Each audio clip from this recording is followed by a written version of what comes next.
Hi everybody, it's Cori at the Reset Girl, and welcome to week 7.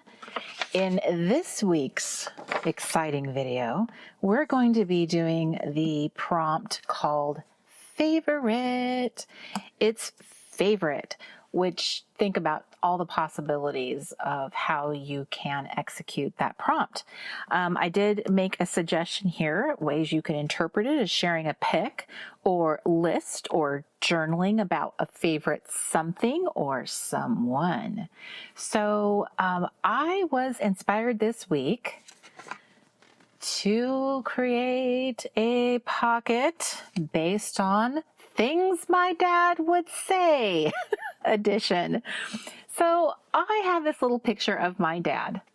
I think he's probably I would guess him to be about 12 years old here. And it's such a cute little picture. And I featured an expression that my dad used to say to us all the time when we were kids. And I thought it would be kind of fun to do for favorite is things my dad would say. So this week I'm going to focus on a particular phrase that he would say to us often. And I'm going to share more about that at the end of the video. But that is what my prompt is. And I really, really, really love this picture. I actually made my mom a full-size one, and this is sort of like a baby version of it. So I'm going to recreate aspects of this little picture for my pocket this week. I also have another example of another kind of treatment where I added, this was actually a yearbook picture I cut this lady from, and then added this cute little hat. I was inspired by this whole little fun party hat theme idea from Claudine Helmuth. She is a super creative mixed media artist. I think I have almost all of her books, and she just had this really fun way of integrating photos of people and then adding these little elements to their pictures. And I remember seeing it years ago, and I just thought it was so fun. So I started doing that with some of these kind of fun yearbook pictures first, and then I thought about my dad, putting a fun little hat on him. So that's what I'm doing. And I'm working with my pocket from last week. So I have to do the backside. Now, I did discover when I finished this particular pocket that I had inadvertently turned it upside down. So you can see that all the text is upside down. Now, this is not the only problem with this particular pocket artwork from last week. The other issue is that I had added dimensional elements on here. So I have this thick cork, more cork, little buttons. And so therefore this surface is actually not completely flat. And the only reason why that ended up happening is because I used this double-sided cardstock. I actually had glued these two pieces back to back because I was going to use it as a divider. I didn't end up doing that. I just grabbed it. I didn't think about that as I was decorating this. So there's already an issue with it. So I don't recommend using paper that you want to use the backside of it. That's something you're going to have to consider is when you put dimensional items, it does create a bumpy surface. So I realized that I kind of had to start with a brand new surface. So using this as sort of my inspiration, because I love this typewritten paper, I decided to create my own typewritten paper. So I started with this. I went on Word and I created a line of text that's repeating my favorite phrase that my dad used to say. And then I turned it into a photo. I saved that little line of text as a JPEG, and then I repeated it over and over and over again, kind of staggering the lines so that you would not have this solid kind of identical look, but things that kind of created a pattern. And then I used this as my template, cutting it out, giving me this as my finished piece. So that is how I arrived at there. Then I took the photo, my dad's, I'm thinking he was 12, he may be 13, somewhere in there. He's so adorable. Can you say that about your father? He was so adorable. So I took this photo. It's a photo I actually have pinned up on my little wall over there, the original. So I scanned it because I don't want to do anything to the original. And then I cut it out. So now he's been cut out of the background and he's more like this. So once you have this sort of you see like right away, it already looks awesome. Anytime you take a photo out of its context and put it on a different background, there's just something magical that happens there. So then I think the next step for me was picking out a party hat. So I went through my collection and I will show you what I had going. So originally, and I don't know that I'll do this, I haven't decided, but originally I had torn this kind of blue teal paper and formed kind of like a sky element up here, and then I wanted to add a little sun. And this totally reminds me of the way that little kids often, when they're first coloring and drawing, I used to spend oodles of time drawing the sky, as a strip of blue, a little sunshine, and then the little quintessential little box house. Over and over, I would do this, as you probably did too. So right away, this gave me sky vibes. So that's what inspired me I wanted some kind of sunshine element because that goes with the little expression. So once I had this in place, I know I'm going to have this yellow element. I needed to find the right hat. So I kind of used his head. I measured the width of his little head, which I'm going to trim his little hair so it's not sticking out from the hat right there. I like my hats to kind of come a little bit lower over the forehead, not be like sitting up on top. So like you want it to look like it's actually on the head if you so choose to do this method at any time. This was kind of the winner for me because it was so bright. It was the same tone, but I did have some other candidates. I had this little craft paper kind of hat with the lines on it. This one is also really cute, but it needs a different, I think, background. It's too competitive, but I think that's really cute. And then this one, which had that little strip at the bottom. So that kind of felt like a party hat too, but the winner was this one. So, and then I'm using one of my favorite little ruffle elements to kind of create a trim for the hat. And I also picked out some of the cork and enamel dots that I think I want to embellish his little shirt with some enamel dots. So these were the extra elements I have involved. And once I get this all complete, then I'll move on to doing my little prompt pocket-ish kind of piece as well. So we'll work on this one first, and then we'll move on to that. So I'm going to start gluing things down. This is going to go, I think it's going to go pretty fast. I certainly hope so. Okay, I had to hunt this little guy down, but I'm going to be using this Tim Holtz Distress Stain. So I think what I want to do is actually do it first, because if I mess up, I have a backup sheet just in case. I'll use this one if I mess up. So I'm going to get this out of the way. I don't want to do too much and then mess it up after the fact. So let's just mess it up right off the bat if we're going to do that. So just in case anything happens, I'm going to put a little bit of plastic under there. And all I'm doing is like a super simple little sun. I want it to look a little primitive, a little childlike, like not some, remember how we would do the little raise? You got to do the little raise. Hello world, there's a song that we're singing. Make you happy. Okay, there's my little primitive kind of sunshine. And thank you very much. And now that looks good. I don't want it to be, I don't want it to look super like perfect. I want it to look more intentionally.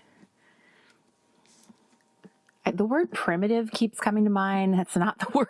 That's not the right word, but it's the word that keeps hanging out in my brain. So I'm just going to lay it out there because it kind of does the job. So now we're going to get my dad, his little picture.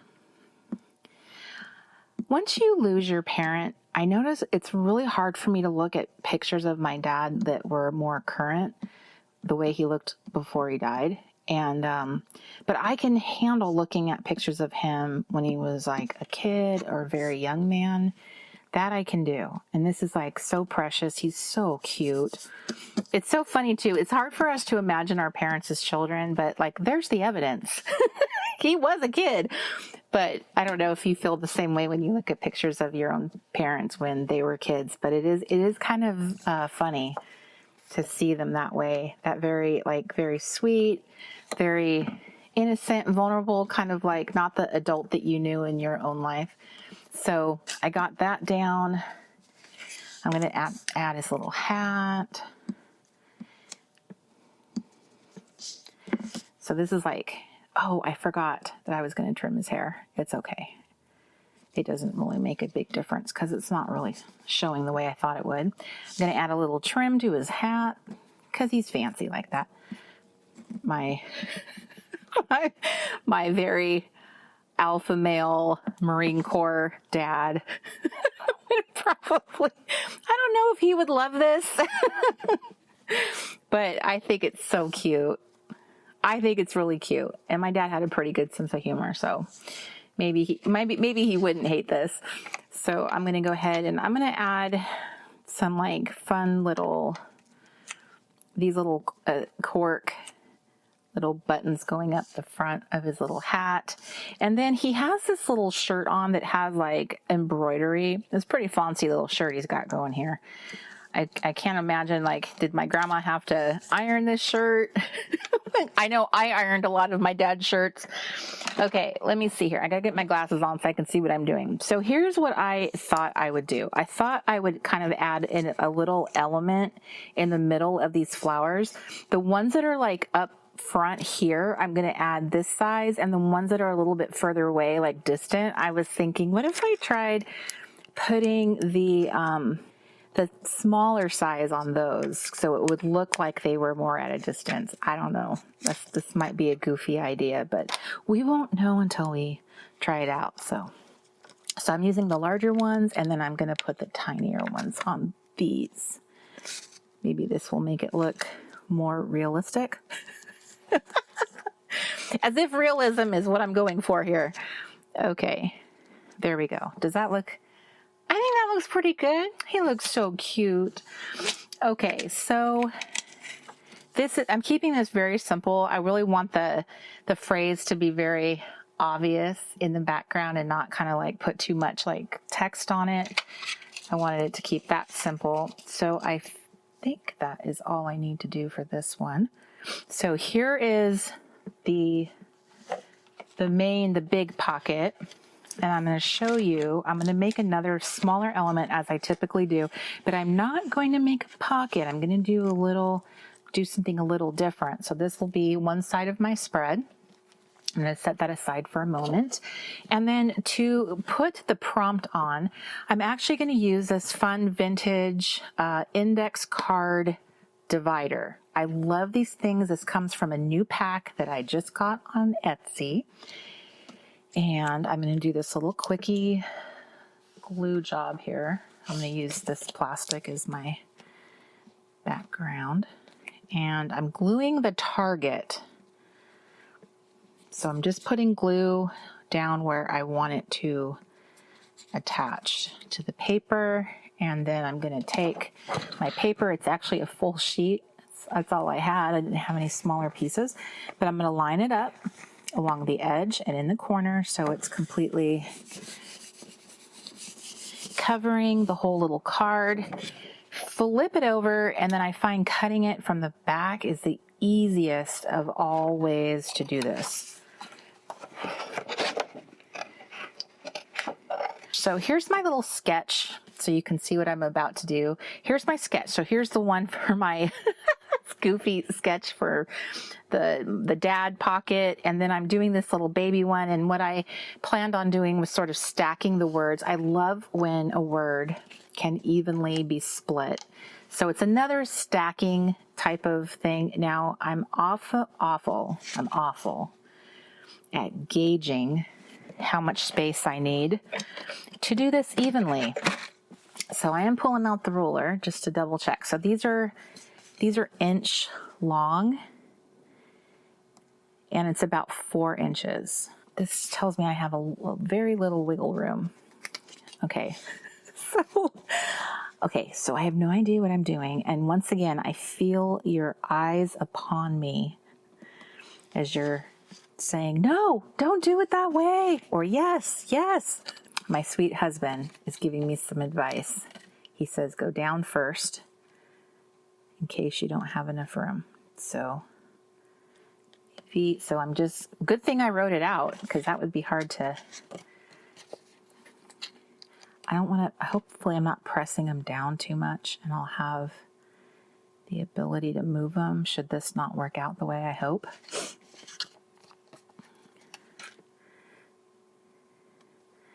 Okay, now we're going with the A. Now, if I had this to do over again, I'd probably move these letters over. I feel like they're, okay, maybe I can. Maybe I just need to get one. Okay, we're going to do a little surgery here. Because I should have thought that through. But it just doesn't, in the moment, I often find this is true. It's a razor. The little craft blade knife. Okay, so fortunately, this actually is very forgiving, and the adhesive on these glitter stickers is pretty good, pretty nice. It's not there. It's not so sticky that it's going to rip the paper. So excellent. I love a good glitter sticker that also has very, I think very nice behavior. Like, no.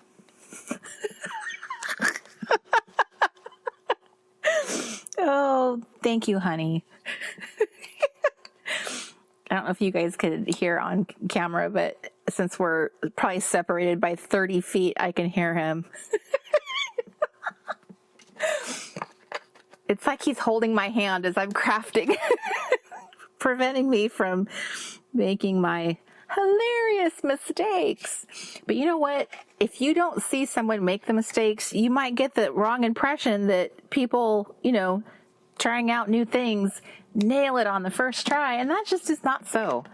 And so I'm fine with you seeing the mistakes, but it's a little hard on, it's a little hard on the ego, just a little bit. Okay. So favorite. Okay. Favorite. Now, I did take my trusty Dymo label maker. I think it's called a Label Buddy Junior. I think that's its official name. And I'm just trying to separate the backing. It says week number 7 is what I typed out on this little teeny piece of Dymo tape. And because this tape is ancient, it's from the 80s after all, wrong glue stick. I want to make sure it doesn't come off. So I'm going to add a little extra adhesion on there. Week number 7. And then, because I can tell it just feels like it wants to bubble up, I'm going to also put a staple through it. Teach it a little lesson. I love a good staple, like just thrown in there for fun. Okay, so how is this going to look? So this is what I'm going to have. And I'm not spelling it out favorite wood. So, but I know when I look at this, I will remember what was this about. So the other thing is I need to double check something. I think the card, yeah. So what I want to do is use this little pocket when you kind of add other things to your,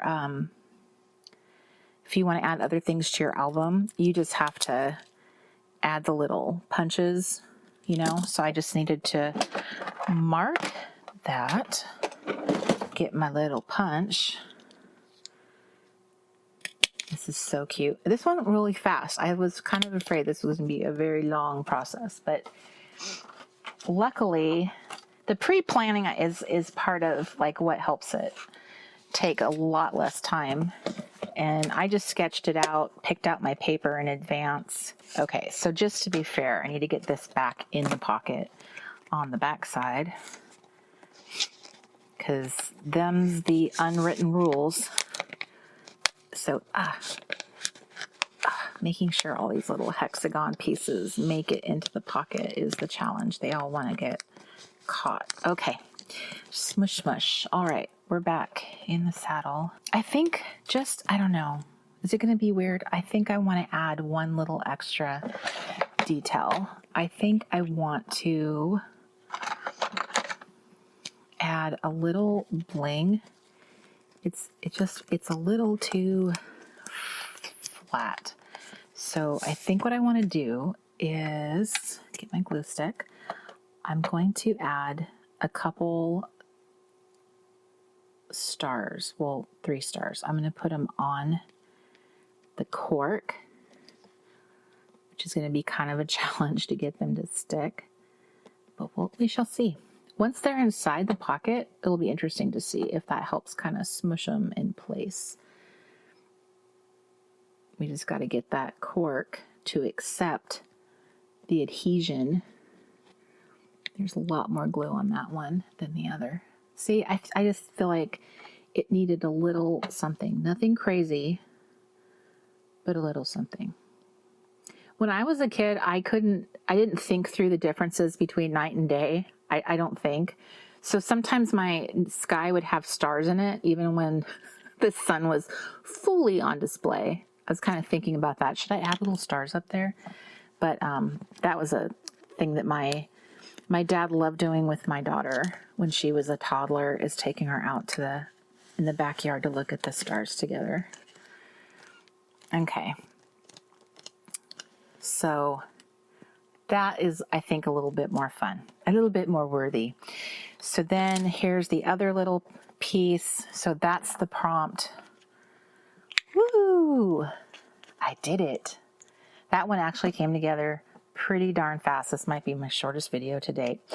So I wanted to share a little something about this saying, this little, I think it's a funny story. So the favorite phrase, if you can't see it from where you're looking, it's rise and shine. My father, throughout my childhood and into my teen years, would wake my brother up yelling, rise and shine. And he would often put his foot on the edge of our mattress and bounce it up and down to jiggle us awake on top of it. So somewhere in my teen years, I really despised hearing rise and shine. It was almost as if I would will myself up out of that bed just to prevent him from coming in my room yelling that. Because he didn't say it sweetly. So it was kind of a joke with me and my brother, just how much we hated that phrase. But it's so funny that years later, I'm like, I want to say I was like 40, 41. And I am finally graduating from Arizona State University. We drove all the way there from California to attend my graduation ceremony in person. And we're all out on the football field and the ceremony. We all go through that. And there's a moment where they ask students to stand up if they have met the requirements to graduate cum laude, all of the different levels. And the last one is summa cum laude. And I got to stand for that. And it was the most awesome moment. And I'm surrounded by kids my daughter's age. And, it was like all those years had gone by that I finally got that moment. And it just felt so wonderful that I had done it. And my dad was the first person to come down from the arena and meet me on the field. And he hugged me and he said, daughter, all your life I told you to rise and shine. And today you did. And it was such a precious moment. And from like that time on, I have looked at this as so different. I see rise and shine as this, I don't know, a legacy my dad left me of reminding me of just what you're capable of and how he saw me in that moment. And it just meant the world to me. So I wanted to kind of enshrine that in my pocket pages and how special that was and what a special man he was. What a just great father he was. So that is the little backstory and kind of how it's funny. It's funny how you can go from something you can't stand to something you treasure. So let me know in the comments, what expressions did your parents use, your dad or your mom, your grandma? What kind of expressions did you hear in your childhood that maybe you didn't especially love, but you love now because now they're associated with a memory, how you look at that person now, or maybe they've passed on, and now it's very precious to you. Let me know in the comments. I would love to know what some of those phrases or sayings are that you hold very dear now. And I hope that you are having a wonderful day wherever you are. As always, thank you for watching, and an even bigger thank you for leaving me a comment, because they are so encouraging to me. I love your little face, and I will see you in the next video. Bye, everybody. Have a good show, everybody. Outtakes already? No, sir, no.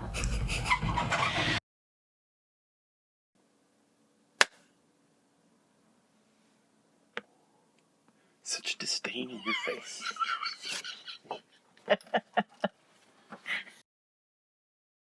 Create, I kind of used his head, how do I say this? I used his head I measured it to kind of determine where, like not circumference, but I can't think of width of his little head, which I'm going to